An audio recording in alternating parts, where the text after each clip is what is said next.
Let's discuss it in more detail, should we?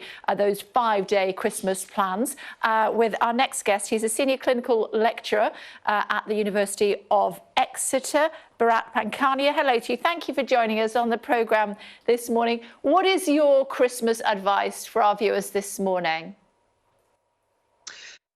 Stay safe.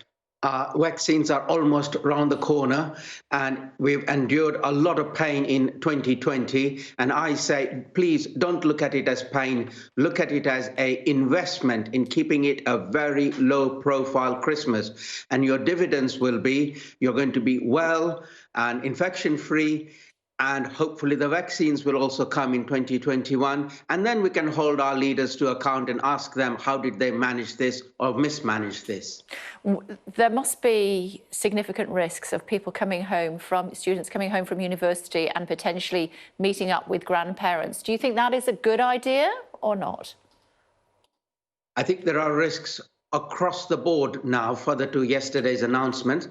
One, we've got testing of the students and then they're going home. But the narrative has to be you were negative on the day you were tested, not necessarily afterwards. So they need to be cautious in case they develop any signs and symptoms.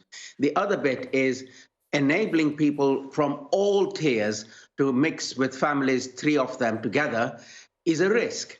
It would be better to say, if you can help it, don't come, don't mix, not 2020. Yeah, Sage has previously said for every day that we mix with others, then it involves 5 days of pain in the future. That basically wipes out January, if that's the case. Is that your appreciation, understanding?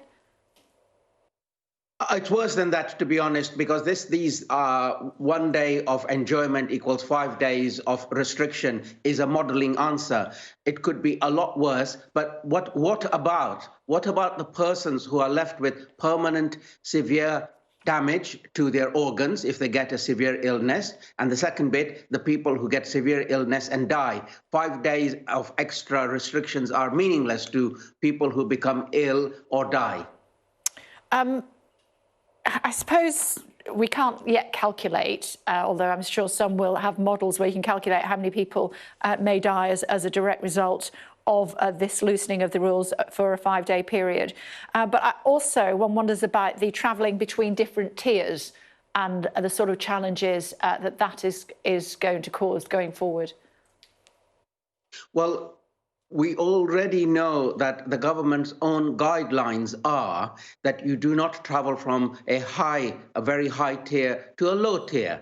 And come Christmas, that is allowed. How can that be possible? So we will get a lot of movement of people all over the country.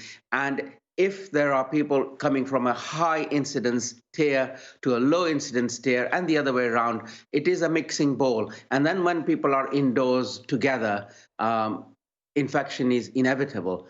I think the way forward from now on, now that it has been enabled that you may meet over Christmas, is for us to spread a how do you keep yourself message. What are you going to do over Christmas? Well, we cancelled and we're not getting together because it is a risky business. I have an elderly mother, but there's no way we can meet up. So we're going to meet over the internet and we look forward to 2021. We're just going to postpone Christmas 2020. And I think soon after Easter 2021, I expect better things to start happening. OK, good to talk to you. Thank you for joining us this morning. Appreciate it. Thank you.